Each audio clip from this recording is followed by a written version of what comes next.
Cinema గురించి సినిమాలను థియేటర్లో మాట్లాడుకుందాం. ఇక నేను సినిమాలని రాజకీయాలని చాలా ప్రత్యేకంగా చూస్తాను. సినిమాయే. రాజకీయం దగ్గరికి వచ్చేటప్పటికి నాకు దేశం ముఖ్యం సినిమాల కంటే కూడా, సమాజం ముఖ్యం సినిమాల కంటే కూడా, గ్రామ హితం ముఖ్యం నాకు సినిమాల కంటే కూడా. ఎందుకంటే గ్రామం అన్నం పెట్టే రైతు బాగుంటే అన్నీ బాగుంటాయి. అలాగే గ్రామాలు పచ్చగా ఉంటే దేశం పచ్చగా ఉంటుంది. అందరి దగ్గర డబ్బులు ఉంటేనే సినిమాలు ఆడతాయి. అందుకని ముందు గ్రామాలు పచ్చగా ఉండాలని కోరుకునేవాడు. అలాగే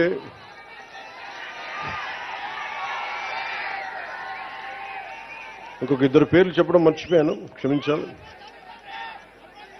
ఒకటి మన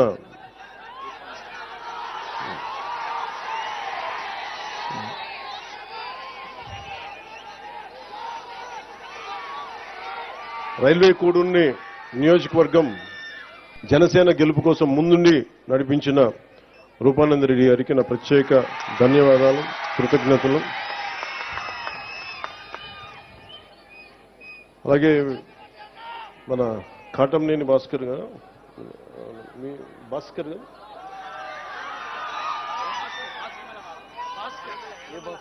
యనమల సీట్లు ఇచ్చేటప్పుడు చాలా కష్టం, అది చెప్పేసి సభలోకి వెళ్దాం. యాక్చువల్లీ యనమల భాస్కర్ గారిని మన రైల్వే కూడూరుకి నేను చేశాను. కానీ ప్రత్యేక పరిస్థితుల్లో కాదని మన ఆరవ శ్రీధర్ గారిని పెట్టుకున్నప్పుడు మనస్ఫూర్తిగా ఆయనకు సహకరించిన యనమల భాస్కర్ గారికి మనస్ఫూర్తిగా నా ధన్యవాదాలు తెలుపుకుంటున్నాను. ఇక్కడ నేను పార్టీ కోసం పనిచేసి ముందుకొస్తామన్న వ్యక్తుల్ని నేను పోగొట్టుకునే వ్యక్తిని కాదు, మనుషుల్ని కలుపుకునే వ్యక్తిని తప్ప విడగొట్టే వ్యక్తిని కాదు, దూరం పెట్టుకునే వ్యక్తిని కాదు. సందర్భంగా తెలియజేసుకుంటాం. ఆ గ్రామాభివృద్ధికి ఏది ఎలా చేయాలంటే గ్రామ సభ చాలా కీలకం మనకి. ఇది మన ఆంధ్రప్రదేశ్, మన భారతదేశంలోనే పంచాయతీరాజ్ వ్యవస్థని ప్రవేశపెట్టిన రెండో రాష్ట్రం అంది రాజస్థాన్ తర్వాత. అంటే మనం అంత పంచాయతీరాజ్ వ్యవస్థని అంత ముందుండి తీసుకున్నాం మనం. గత ప్రభుత్వంలో అలాంటి పంచాయతీరాజ్ వ్యవస్థని ఎంత బలోపేతం చేయొచ్చో అంత బలోపేతం చేయొచ్చు. కానీ దురదృష్టం, గత ప్రభుత్వం దాదాపు 51,000 కోట్లు, ఇంకా సరిగ్గా చెప్పాలంటే 50 కోట్ల, గత ప్రభుత్వం 41,000 కోట్ల రూపాయలు జాతీయ ఉపాధి హామీ పథకం కింద ఖర్చు పెట్టామని చెప్పి కేవలం 15,000 కోట్లు మాత్రమే ఖర్చు పెట్టిన, అంటే కనిపిస్తున్నాయి రోడ్ల మీద మనకి ఖర్చుగా. రోడ్లు కానీ, సగటు మనకి అవసరాలు కానీ, మౌలిక అవసరాలు కానీ ఏమీ చేయలేకపోయారు. ఈ మిగతా 25,000 కోట్లు ఏమైపోయినాయో, ఎట్లా వెళ్ళిపోయినాయో ఎవరికీ తెలియదు. అంటే నిజంగా ఒక పని జరగాలి అంటే గ్రామ సభ తీర్మానం చేయాలి.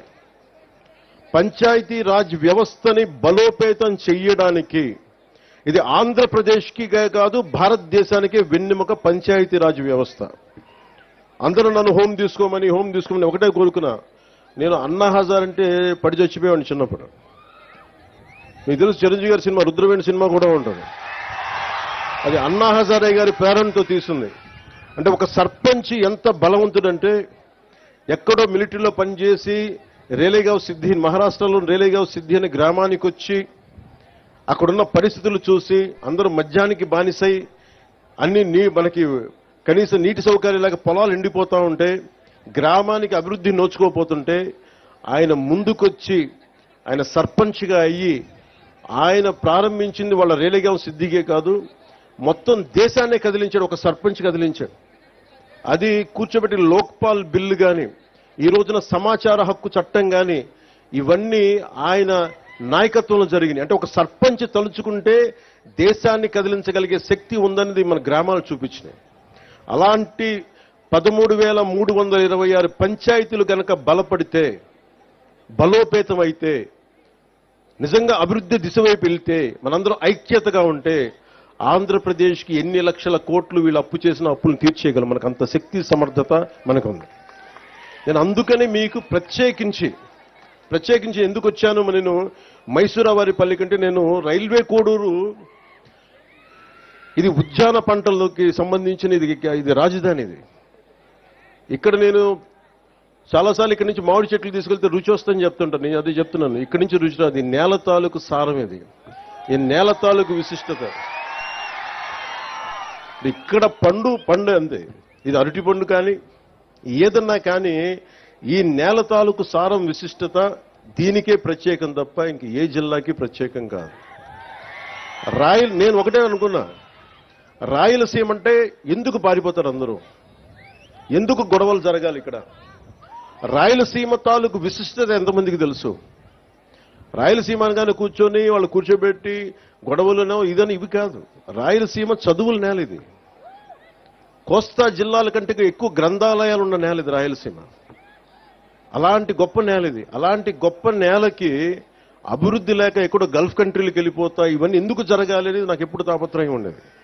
ముఖ్యంగా రాయలసీమ యువత మీకు ఎంత తెగింపు ఉందంటే, నేను ఒకటే చెప్తా, కర్నూలుకి సుగాలి ప్రీతి సమస్య వచ్చినప్పుడు నేను కర్నూలుకి వస్తే 1,50,000 మంది యువత వచ్చారు. నేను ఆశ్చర్యపోయేవాడిని. అలాగే మన రైల్వే కోడూరులో నాకు విజయం అని ఎప్పుడు తెలిసిందంటే, నేను మనకి గౌరవ ముఖ్యమంత్రి నారా చంద్రబాబు నాయుడు గారు మేము ఇక్కడికి వచ్చినప్పుడు ఆ ప్రవాహం, ఆ జన ప్రవాహం చూసి, జన సునామీ చూసి మనం ప్రభుత్వాన్ని స్థాపిస్తున్నామని నాకు బలమైన భావన కలిగింది. అది ఎందుకంటే మీలో అంత శక్తి ఉంది, అంటే అంత పోరాట పటిమ ఉంది. నేను మీకు చేయగలిగేది ఏంటంటే, మీరు నా కోసం రోడ్ల మీదకి వచ్చారు, నా ప్రభుత్వం కోసం నేను అండగా నిలబడ్డారు. మేము చేయగలిగేది మీకోసం నిరంతరం పనిచేయటమే. మేము పారిపోట్ల బాధ్యతల నుంచి అద్భుతాలు చేయడానికి చేతిలో మంత్రదండం లేదు, కానీ గుండెల నిండా కమిట్మెంట్ ఉంది. పని చేస్తాం. నేను చాలా సభల్లో చెప్పాను, శ్రీ నారా చంద్రబాబు నాయుడు గారి అనుభవం ఎందుకు రాష్ట్రానికి అవసరమని చూస్తే, ఇన్ని అప్పుల్లో ఉండి ఎన్నిసార్లు రివ్యూ చేసినా డబ్బులు లేవు ఏ అకౌంట్స్లో కూడా. కానీ ఆయన అనుభవం వల్ల ఫైనాన్స్ మేనేజ్మెంట్ చాలా బాగా తెలుసు కాబట్టి ఇన్ని లక్షల మందికి మొదటి తారీఖునే ఆయన పెన్షన్లు ఇవ్వగలిగారు. అది ఆయన అనుభవం. నాకు ప్రజాదరణ ఉండొచ్చేమో, కానీ పరిపాలన అనుభవం లేదు.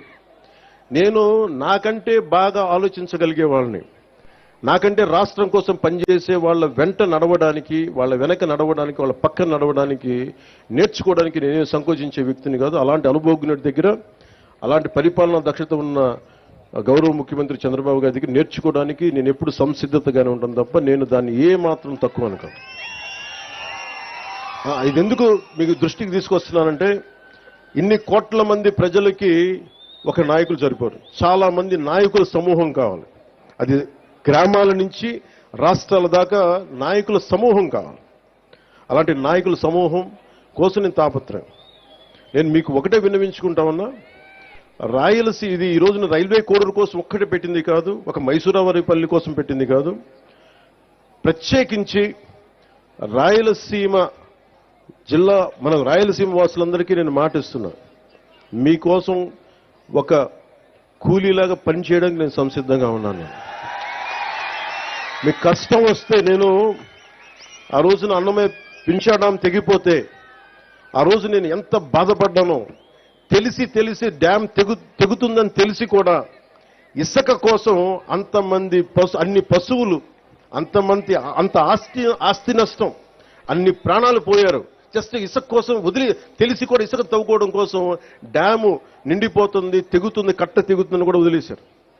నాకు బాధ్యత, నాకు నిజంగా ఆ రోజున ఎంతమంది యువత వచ్చి బాధపడతా ఉంటే నాకు అనిపించింది, నిస్సహాయత అనిపించింది నాకు. అరే, నా చేతిలో కనుక అధికారం ఉంటే ఏదన్నా చేసేవాడినే. నేనైతే ఒక పార్టీ నాయకుడిగా మాట్లాడగలను, వేదన పడగలను, పోరాటం చేయగలను, కానీ చేతిలో శక్తి లేదే అని నిజంగా ఆ రోజు నేను భగవంతుని ప్రార్థిస్తే, ఆ ప్రార్థనే మీ వల్ల ఈరోజు నేను డిప్యూటీ సీఎంగా మీ ముందు నుంచున్నాను. ఈరోజు ఏదో నాకు అలంకారం కాదు, ఇది బాధ్యత. ఇది నేను ఎప్పుడు నిరంతరం పనిచేయడానికే సంసిద్ధంగా ఉన్నాను. మీకోసం అహర్నిశలు పనిచేస్తాం. గ్రామ సభ చాలా కీలకం.